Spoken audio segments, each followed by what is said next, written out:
Bonjour à tous, au sommaire les performances de la McLaren 600 LT, la Nissan GT-R 50, la Toyota Supra et la Polestar 1 en démo à Goodwood. Pour finir et à l'occasion de la fête nationale, découvrez les secrets du Peugeot 5008 du président Macron.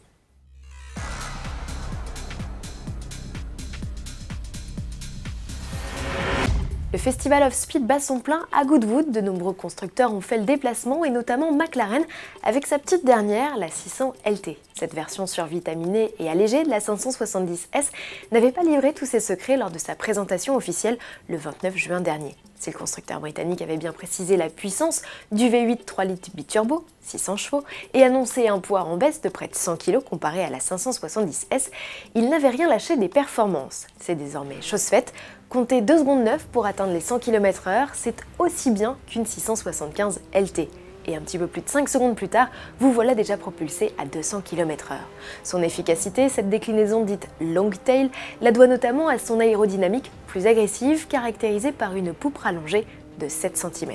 Le bolide anglais est affiché à 232 000 € en France, hors malus. 2 packs à plus de 30 000 € chacun permettront d'alléger davantage la 600 LT avec des équipements en fibre de carbone ou en titane. Coup d'envoi de la production en octobre.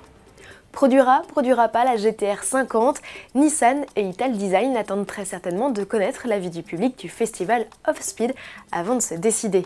Cette création atypique et aux dimensions accrues embarque le V6 3 litres 8 biturbo dont la puissance a été portée à 720 chevaux.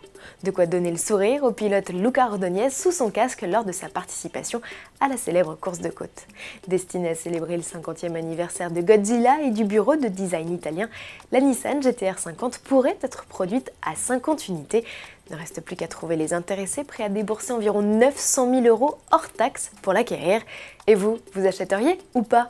À moins que vous ne préfériez garder vos sous pour une Supra, ça se défend. La nouvelle génération du coupé nippon vient justement de réaliser ses premiers tours de roue outre-Manche. Si ce camouflage disgracieux ne met pas en valeur sa plastique, on parvient tout de même à se faire une idée plus précise de son look.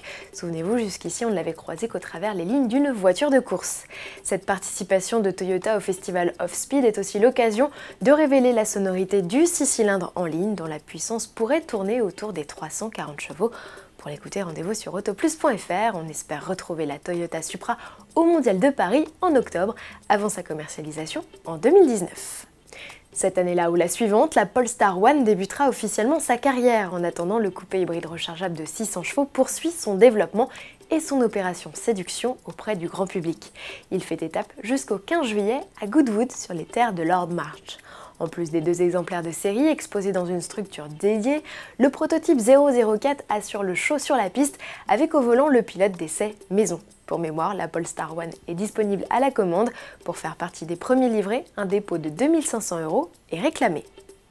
Il y a un an, le président Emmanuel Macron rejoignait la tribune officielle des célébrations du 14 juillet en 5008, l'occasion pour Peugeot de réaliser une petite vidéo un an plus tard sur les coulisses de la fabrication de ce SUV presque comme les autres.